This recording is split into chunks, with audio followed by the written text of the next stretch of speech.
Ce avem aici pare SF, dar hei, suntem la NASA. Priviți cum arată în interior. Au loc 3 persoane. Cam așa arată o fermă în Texas, dragi prieteni. Urmează să decolăm către lună. Cam așa se călătorește în aceste nave spațiale. Să fim atenți la crocodili, la aligatori și la șerpi. Ce văd până acum aici seamănă cu ce am văzut în România. De ce nu au mai ajuns oamenii pe lună? Cum poți să te speli într-o poziție ca aceasta? Cam așa se cultivă în spațiu.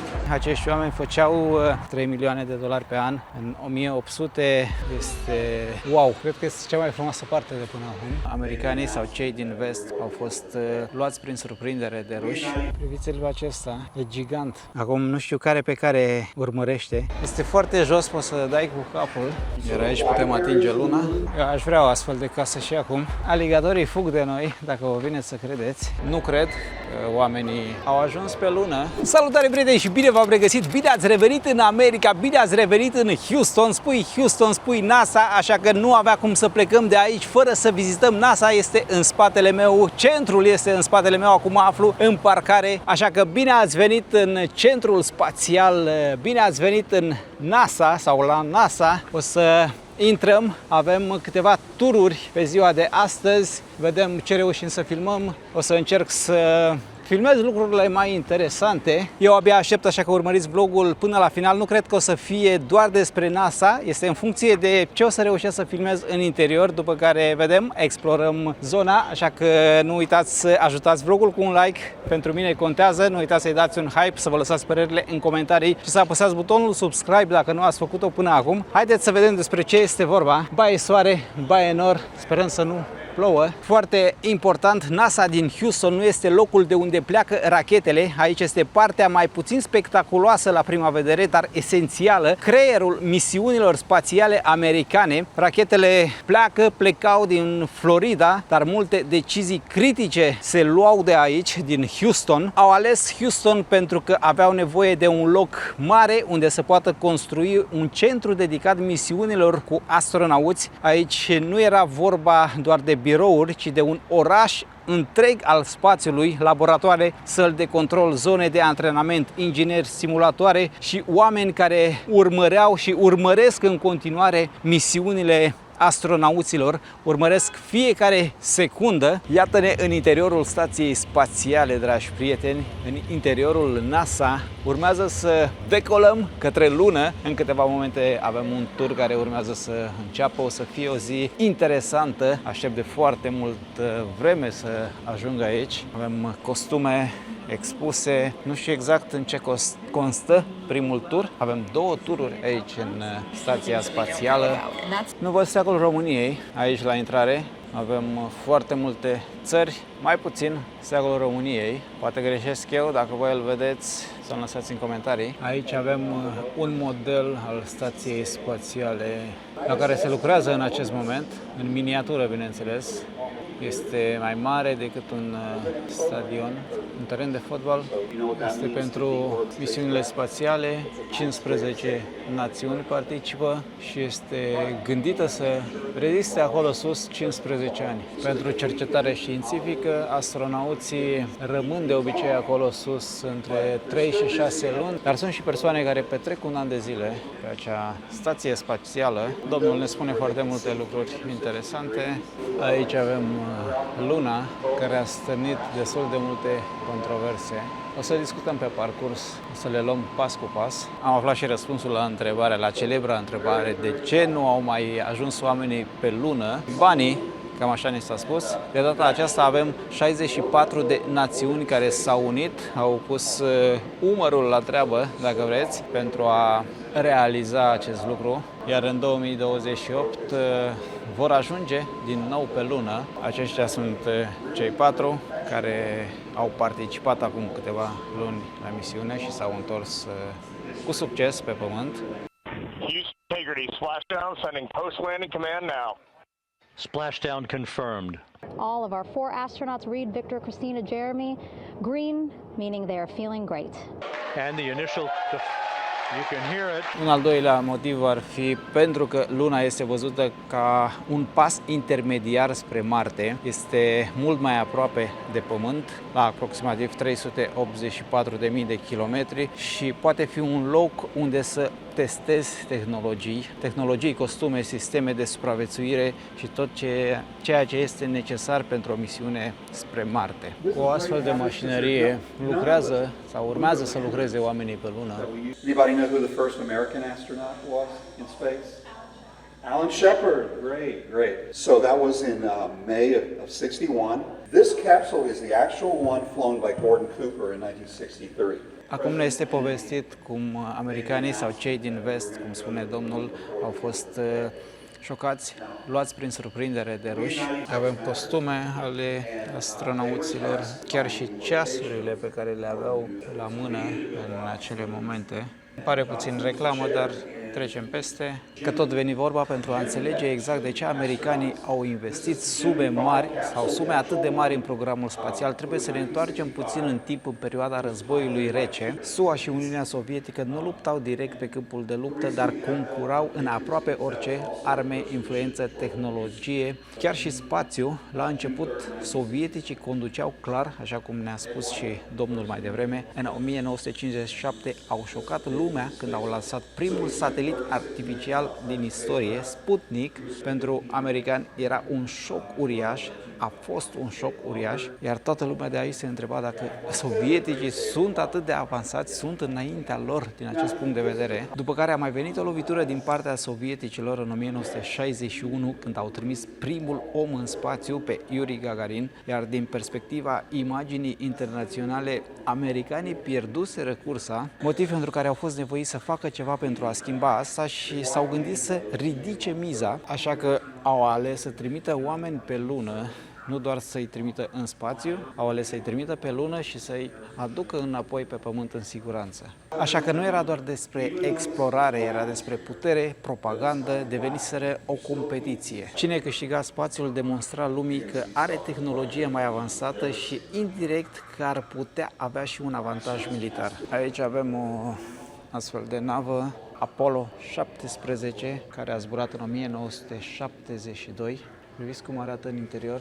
Au loc 3 persoane, 3 astronauți, loc între ghilimele, pentru că este foarte, foarte strâmt, îngust. Aici ne este arătat cum au ajuns oamenii pe Lună, ce utilaje foloseau. Îmi place foarte mult. Am vizitat fix același lucru și în Rusia. Dacă nu ați văzut vlogurile, intrați pe canalul de YouTube și o să găsiți acolo playlistul vlogurilor din Rusia. Aici este mai în detaliu, dacă vreți. Vedem mult mai multe lucruri. Acolo era ceva așa, iar aici putem atinge Luna. Am atins foarte mulți meteoriți. Știți că am găsit prin mai multe țări, chiar și în Rusia. O piatră normală. Aici avem foarte multe materiale. Pământ de pe Lună.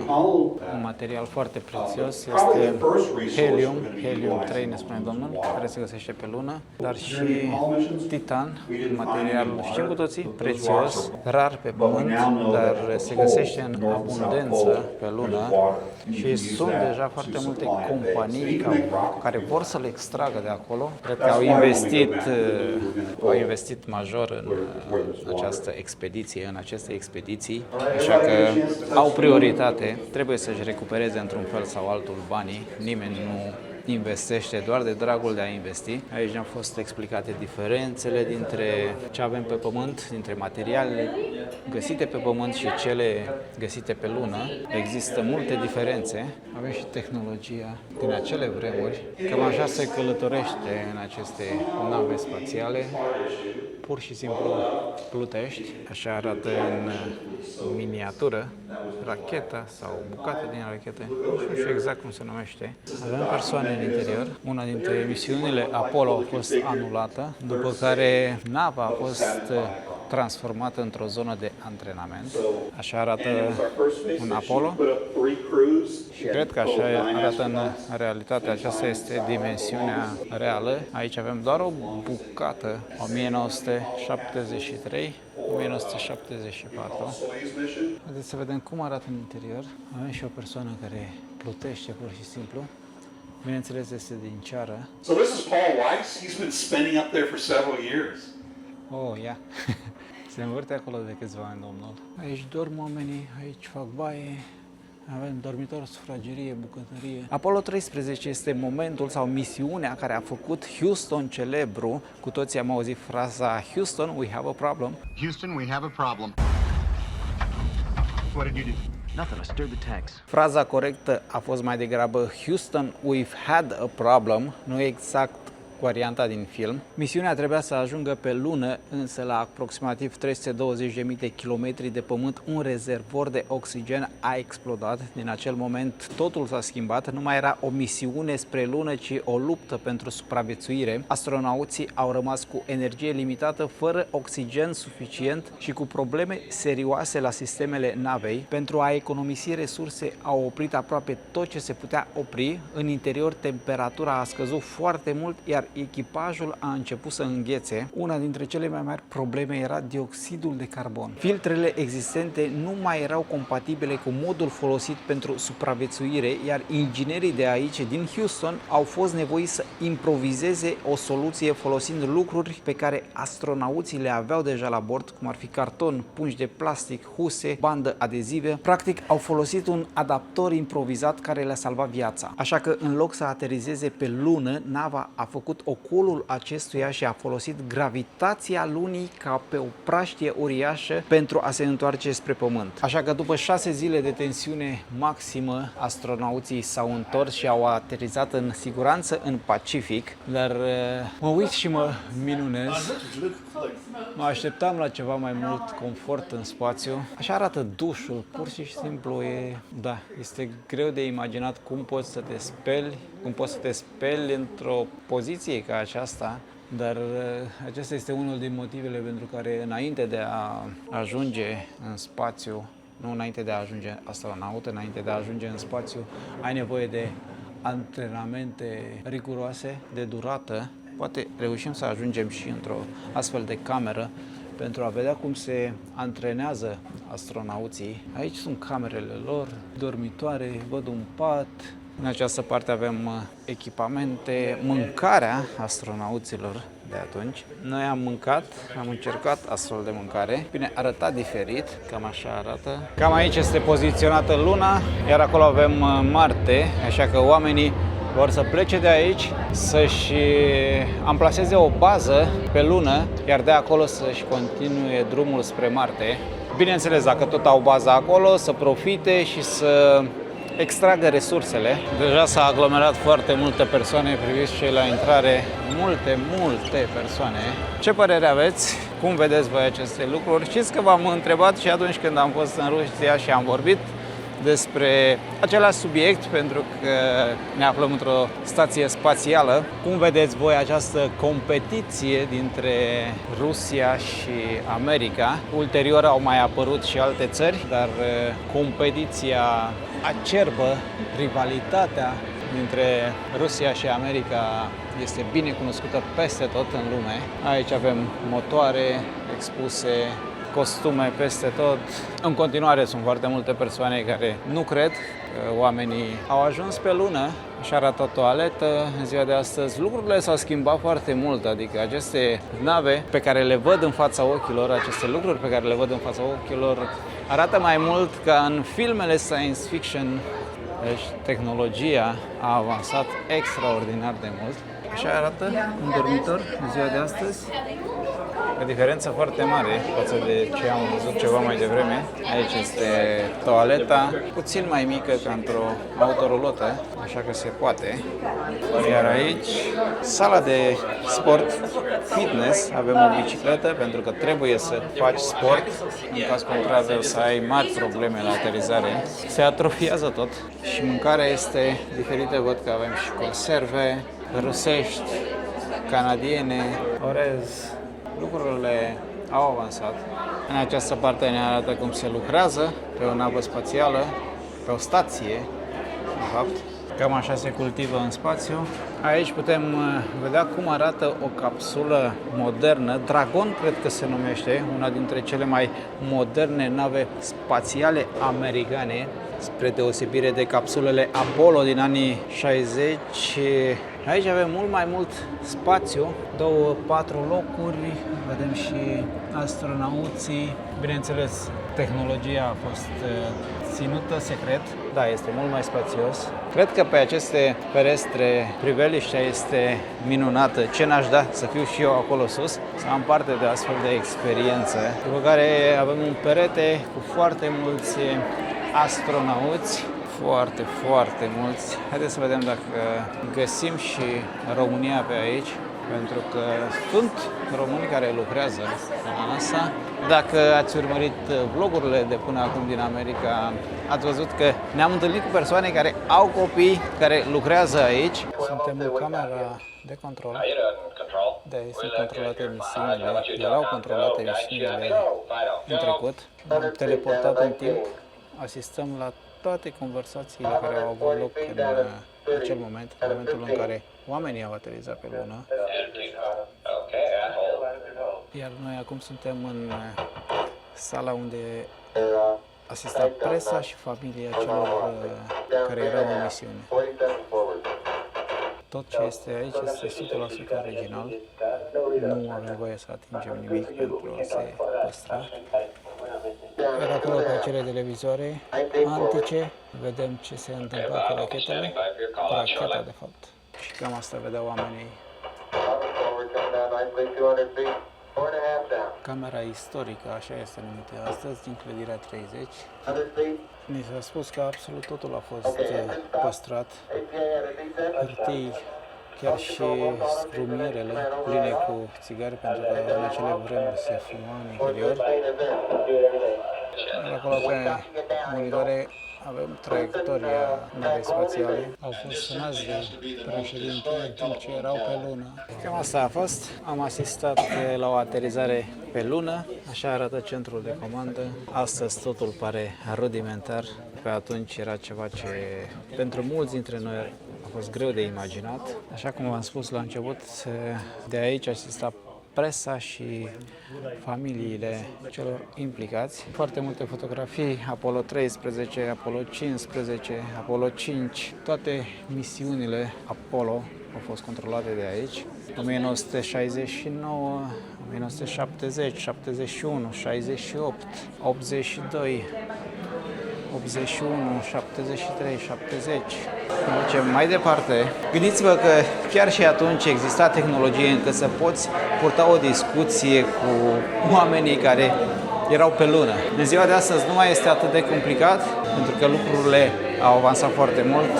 Avem imagini 4K, la cea mai înaltă calitate din spațiu. Priviți peste ce am dat, ce avem aici pare SF, dar hei, suntem la NASA. Această combinație, să știți că chiar a existat. După ce navetele spațiale aterizau, uneori trebuiau transportate înapoi în țară și cum nava nu putea zbura singură ca un avion normal, NASA a urcat-o efectiv pe spatele unui Boeing 747 modificat. Iar această imagine a devenit celebră în America, un avion Boeing 747 cu o navetă spațială deasupra. Cu această ocazie putem analiza mai îndeaproape avionul. Aici intră roțile, este sistemul de aterizare, motoarele, două pe o parte, două pe cealaltă. Cred că reușim să și intrăm. Este foarte jos, poți să dai cu capul. Aici avem sistemul de aterizare, nu? Da, nu prea mai vezi în ziua de azi. 4 trenuri de aterizare. 1, 2, 3, 4. Două care sunt prinse pe aripă, două care sunt prinse pe corpul avionului. Astăzi nu se mai întâmplă, Astăzi e diferit? se pun acelea, ai văzut, erau cu 3 roți. Da. Și decât aici, în poziția asta, 1, 2, 3 roți la avioanele 777 de la Boeing, 4 motoare. Iar aici avem motoarele, 4 motoare. Sunt mai mici, dar sunt mai puternice sau? Cumulat, da, sunt Cumulat puternice, pentru dar că au sunt reușit 4. să dezvolte mai bine tehnologia și ceea ce îi reținea pe ei erau fan blade-urile alea, cum se zice, cele din față. Elicea aia mare din față, da. nu puteau să o construiască mai lungă și mai mare, îți dai seama la vitezele de rotație ce forțe centrifuge apar, efectiv se rupeau materialele și prin evoluția materialelor au început să le facă din compozit, din Am înțeles. fibre de carbon, din tot felul de chestii și au putut să le facă mai mari acele chestii și atunci motoarele să fie mai mari în diametru. Ce ai văzut la 777, acelea imense, sunt mult mai mari ca astea. Și atunci au putut să pună decât 2 motoare pe avioanele mai noi, nu au mai trebuit 4. Nu au mai fost nevoie de 4 motoare. Și toate astea. Consumul, sunt 2 motoare acum la ora actuală. Hai să vedem dacă reușim să urcăm. Pe vale l-ați văzut în primul vlog de aici, din Texas. Dacă nu l-ați urmărit, o să vă las linkul în descriere. Sunt mari și acestea, dar nu ca acela, da. Air Force One este... 747. Ok. Așa arată Air Force One, oarecum. Sigure, nu? Aglomerat, foarte multe persoane. Ia uite cum arăta. Zona de business. Da, bineînțeles, Clasa întâi. mobilier vechi din vremea de când zbura acest avion. Iar cabina piloților e mai sus. Se urcă ori era aici, ori se urcă pe aici și au interzis. Sus se urcă la etaj și mai e o zonă. Și sub noi sunt sisteme de desubt, o grămadă de cabluri, o grămadă de chestii, apoi vine zona de cargo și mai jos. În zona asta sunt foarte înalte avioanele astea. Avem două nivele, efectiv. Aici e o podea, altă podea. Asta e principiul de construcție a unui avion. Astea sunt grinzile avionului, care vin dintr-o parte în alta. Și pe ele se pun niște plăci pe care circulă lumea în avion, cum suntem și noi acum. Aici suntem, pentru a vedea mai bine de sus. Da, ei transportau... Da, navele spațiale le-am spus la început, da. Uite Cât este de mare, da. cât de mare e. Da. Cât este de înalt. El original nu arată așa cu această spumă pe el. Au pus-o acum pentru că îl țin aici în căldură din Houston. E alt tip de izolație. Mereu am văzut că aceste avioane, aceste ferestre joacă. Se mișcă. Se mișcă pentru că este decât Pare, zici că panoul e... acesta aplicat la sfârșit cu un geam de plexiglas. Ce este important este în afară, unde sunt alte două care... Primul de aici nu are legătură cu exteriorul, Nu. Practic așa arată un 747, Un 747 nu? Fără scaune, fără partea de deasupra. Impresionant de mare acest diametru. Sistemele de ventilație sunt ale Nu lui sau ale sunt avionului, sunt puse acum pentru el a fost turiști? transformat într-un fel de Într-un fel de muzeu. de muzeu, da, și nu s-a stea ale lui. Până aici se presurizează un avion. Ăsta se numește în engleză bulkhead. Este partea finală. Tot ce e în spate nu mai este presurizat. Am înțeles. Da, pentru că avionul când se ridică la altitudine este presurizat permanent. El își mărește Volumul? cu foarte puțin forma fizică, efectiv se mărește. Și forma, da. La înălțime acolo se umflă și când aduce din nou jos pe pământ se desumflă. El trece prin ciclurile astea la fiecare decolare și aterizare. Da. Am înțeles. Da. El este ca o de-asta de Coca-Cola sau o cană de aluminiu de bere umflată, sub presiune la înălțime acolo. Și materialul este făcut să reziste rezistă la mii și mii de cicluri. Am înțeles. Aluminiu e foarte versatil, crapă foarte greu aluminiu. Și bineînțeles, sunt verificări care se fac periodic. Și se caută fisuri eventuale fisuri, și se repară din timp. Pentru a testa aerodinamica avionului. Copiii mișcă acolo și apasă pe butoane. Aici avem nava spațială, costumele piloților.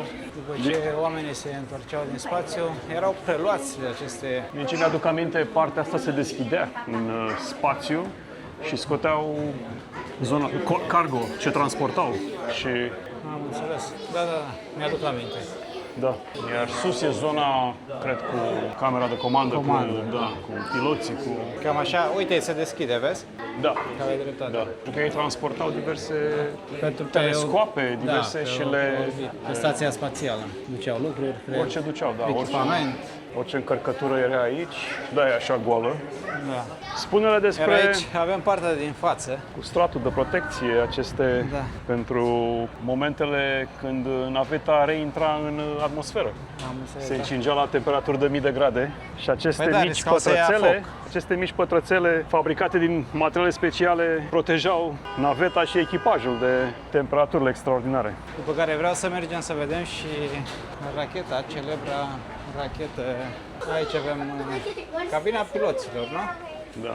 Seamănă cu un avion normal Da, e asemănător. Mai puține monitoare probabil într-un avion normal și probabil era până aici. Probabil aici era un perete care a fost acum îndepărtat pentru vizitatori și aici se termina zona lor și începea... Era zona de cargo, ceea ce transportau. Astea erau folosite în spațiu, presupun, pentru că naveta pleca după sol atașată de boosterele cele mari. Alea se desprindeau și ea rămânea cu motoarele astea. Iar motoarele pe care le vedem acum în imagini, la rachetă mă refer, funcționau în spațiu. Aici se văd cel mai bine diferențele. Mă refer la materialele folosite în construirea rachetei și a avionului. Dacă vedeți, la aripi, racheta este construită diferit pentru a nu lua foc în momentul în care se reîntoarce. Mult mai mică asta, pentru că și Da, naveta e mai mă mică. refeream și la materiale. Racheta e construită sunt diferit acoperite pentru a nu cu- lua foc în momentul în care se reîntoarce, iar la avion nu e nevoie. Da, se carbonizează și acel carbon protejează, de fapt, structura de desubt, structura metalică a avionului. Nu transmite mai departe miile de grade Celsius care... Văd că avem peste Se- tot pe dedesubt, toată partea de jos a rachetei este îmbrăcată cu așa ceva. Pentru că, de fapt, el nu intra în atmosferă într-un unghi drept, Da. ci intra pe burtă, cum ar veni. Toată suprafața asta a burții se realizea frânarea lui în aer, Da, am înțeles. până la o viteză la care după aceea piloții îl preluau și îl pilotau. Avem de toate în această zonă, costume, orice, pentru ca acești oameni să fie pregătiți în momentul în care ajung în spațiu, ajung pe lună, dacă e să ne gândim la misiunile următoare. Dar tot aici învață absolut orice detaliu despre navă, pentru că în momentul în care ajungi în spațiu trebuie să fii pregătit pentru tot, chiar și pentru lucrurile neprevăzute. Un lucru interesant este faptul că NASA folosește bazine uriașe pentru antrenament. Astronauții intră în apă îmbrăcați în costume extrem de grele, iar sub apă încearcă să simuleze cât mai bine situația de lucru din spațiu. Foarte mulți dintre ei petrec ani la rând antrenându-se pentru o misiune care poate să dureze doar câteva luni. Pe lângă asta se antrenează chiar și pentru condiții extreme, se antrenează și pentru lucruri la care nu te-ai gândit, cum ar fi supraviețuire în deșert, pe mare, în zone izolate, pentru că nimeni nu poate garanta unde aterizează o capsulă în caz de urgență, așa că oamenii trebuie să fie pregătiți. Cred că asta a fost, puteam vedea de aici de sus tot ceea ce ați văzut și voi în imagini, nimic mai mult. Mă gândeam că poate avem norocul să vedem astronauții la treabă. Glumesc, știu că nu este posibil. Pe lângă asta, poți să ai parte de așa ceva în anumite situații, dar trebuie să fii cetățean american. Este greu să ajungi acolo jos dacă nu ai pașaport de America. Văd acolo în depărtare bucăți din acel rover. Avem roți. Am ajuns în altă zonă, aici o să vedem Saturn 5, una dintre cele mai importante rachete construite vreodată. Afară avem expuse câteva bucăți. Cred că avem motoare acolo. O altă rachetă. Aici avem motorul, aproape 4 metri înălțime. Unul din motoare. Acestea propulsau racheta. Despre asta vorbeam. Este imensă. Nu știu dacă reușim să intrăm în interiorul ei. În spate avem 1, 2, 3, 4, 5, cred că motoare. Este wow! Cred că este cea mai frumoasă parte de până acum. Priviți și voi ce e aici. Cu ajutorul ei, americanii au trimis oameni pe lună. Nu vorbim despre o machetă oarecare, ci despre simbolul cursei spațiale dintre SUA și Uniunea Sovietică. Racheta avea aproximativ 110 metri înălțime, cam cât un bloc cu 35 de etaje sau cu peste 35 de etaje și cântărea 3000 de tone. Partea interesantă este că oamenii care au ajuns pe lună se aflau într-o capsulă extrem de mică. Vedeți pe parcurs această rachetă, nu știu cum să numesc, s-a desfăcut în bucăți, este alcătuită din mai multe module. Acolo în spate unde avem motoarele, avem primul modul care este și cel mai mare, după care alte două de o dimensiune aproximativ egală și ajungem spre vârf. Interesant este faptul că Saturn 5, Saturn 5 rămâne și astăzi una dintre cele mai puternice rachete folosite vreodată cu succes pentru misiuni cu oameni. Ce mi se pare incredibil este că racheta aceasta a fost construită în anii 60 Gândiți-vă puțin, tehnologia de acum aproape 60 de ani, fără internet, fără telefoane inteligente, fără calculatoare puternice, mult mai slabe decât cele de azi, oamenii au reușit să trimită astronauți pe lună. Computerul folosit pentru ghidajul în misiunile Apollo avea o putere extrem de mică pentru standardele de astăzi. Domnii din cabina de control, pe care am văzut-o mai devreme, ne spuneau că telefoanele de astăzi au o putere de câteva sute de ori mai mare. Cam așa arată această bucată, acest modul la interior. Ia priviți, acolo erau astronauții în acea capsulă micuță, iar racheta este, am spus, 110 metri. Aici avem echipajul Apollo 13, imediat după întoarcerea din misiune. Nu era vorba doar despre o rachetă mare, era vorba despre putere, despre o combinație între putere, bani, tehnologie, propagandă, politică, toate puse într-o astfel de rachetă. Foarte interesantă experiența la NASA, merită fără doar și poate, mai ales dacă ești pasionat. Din punctul meu de vedere, repet, peste ce am experimentat în Rusia, mult peste, mi-a plăcut mai mult aici. Să-mi spuneți ce credeți, cum vi se pare ceea ce ați văzut, nu ezitați să-mi lăsați în comentarii. Acum haideți să vedem ce putem sau ce o să mai explorăm astăzi. Am ajuns la o fermă aici în Texas, o fermă foarte veche, 1826-1896. Aici avem fondatorii fermei. Cam așa se trăia pe vremuri în Texas. Cowboy. Din păcate am ratat show-ul. Am fost ceva mai devreme la NASA și am rămas mult mai mult decât ne așteptam acolo, dar o să explorăm și această fermă, pentru că vreau să văd ce are de oferit. Îmi pare rău că nu am văzut cowboyii, ar fi fost piesa de rezistență. Cam așa arată o fermă în Texas, dragi prieteni. Totul este curat. Bine, aceasta este și pentru turiști, nu știu dacă și celelalte arată așa. Avem căluți, mănâncă iarbă, dar nu a mai rămas iarbă. Suntem singuri prin această fermă, înființată în 1830. Andrei a dat peste un semn interesant, să fim atenți la crocodili, la aligatori și la șerpi, nu crocodili, aligatori, pentru că aceste zone sunt perfecte pentru ei. Sper să vedem și noi unul. Aceasta este prima casă, din câte am înțeles. Cam așa arată ferma, așa se trăia pe vremuri. Nu văd mare diferență între Texasul de pe vremuri și România din copilărie, pe care mi-am amintesc eu în copilărie la țară. Am urcat și în podul casei. Aici avem dormitoarele, 3 paturi, viața la fermă. Nu mai este așa în ziua de astăzi. Aici avem lână. Acestea sunt interesante, coarne de la animale. În interior avem și moduva, cred. Acesta era pătuțul copiilor. Ce văd până acum aici seamănă cu ce am văzut în România, mi-am spus. Thank you so much, sir. Acum am înțeles, acolo locuiau fermierii, iar aici locuia proprietarul fermei. Cam așa arăta casa oamenilor. Aveau șemineu, o tipă foarte drăguță care ne-a povestit, ne-a spus lucruri interesante. Asta e camera bărbaților și făceau copii în școală aici. Camera bărbaților, jucau șah, o mașină de cusut, puteam să urcăm și la etaj. Ne spunea că oamenii de aici nu voiau să se laude că au bani. Lauda era prin felul în care își decorau casa. Aici avem dormitor. Dormitorul copiilor, cred, pentru că avem 2 paturi.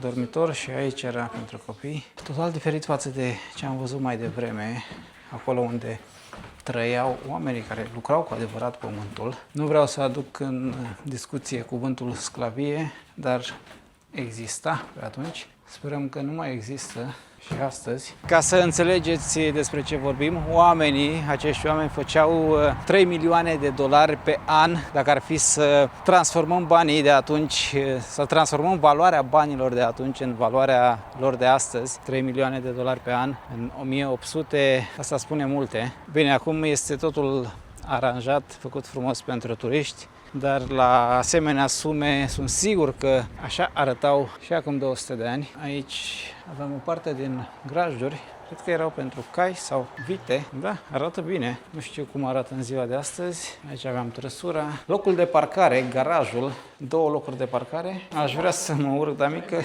se rupe. Ți-e frică? Păi nu e... E din fier? Nu, e din lemn. Da, ai dreptate. Mergem mai departe. Avem și o undiță. Așa arată curtea. Așa arăta curtea în spatele casei. Doar presupun că acești oameni aveau sclavi, la ceea ce văd aici. Aici pentru flori, da. Aici un fel de seră. Un fel de seră. Putem să intrăm și în interior. Eu aș vrea o astfel de casă și acum. V-a zis că putem să intrăm, nu? Au închis și au plecat.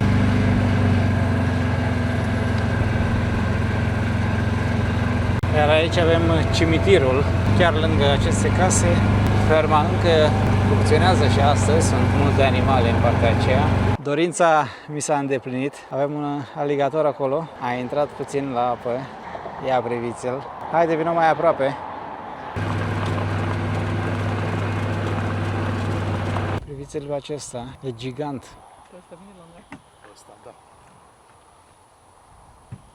Din păcate s-au ascuns, aveau dreptate oamenii, se ascund în momentul în care aud gălăgie. Poate fi unul și aici, sper să nu fie. Aș vrea să-l văd mai mult, aș vrea să-l văd ieșit din apă, mult mai ieșit din apă. Din păcate nu. Pentru fermă este mult prea târziu. Priviți-l pe acesta. Unul sau 2 foarte mari acolo. Trebuie să mergem pe jos pentru că face zgomot și fug. Aligatorii fug de noi, dacă vă vine să credeți. Eu vreau să-i văd, vreau să-i filmez, vreau să mă apropii de ei, cu toate că nu ai voie. Este chiar aici în față, doar că o să fugă, îi se vede doar capul. Acum nu știu care pe care urmărește, eu pe el sau el pe mine. Este mare și acesta. Haideți că până la urmă am văzut ceva interesant, pentru că astfel de ferme, să știți că am mai văzut. Designul este diferit, dar la bază toate fac același lucru sau la bază toate arată la fel. Aici avem vacile. Vedeți ce frumuseți. Aici văd foarte mult nisip pe jos, este mai curat. Iar dacă animalele vor să ajungă aici pentru a mânca iarbă, trec prin această zonă, dar până aici am mai văzut. Ce mi se pare interesant este că au pus apă, deci toate ajung curate pe partea cealaltă, trec prin apă și se spală pe picioare, după care ajung acolo. Foarte multe grajduri, să vedem dacă este cineva acasă, sunt goale. Animalele sunt la păscut. Avem căluții. 2 cai micuți. Ia priviți. Texasul din filme, dragi prieteni. Doar că am ratat show-ul. Am fi văzut și cowboy. Am fi văzut cowboy în acțiune. Aici a venit să ia un cal. Mașina e pregătită.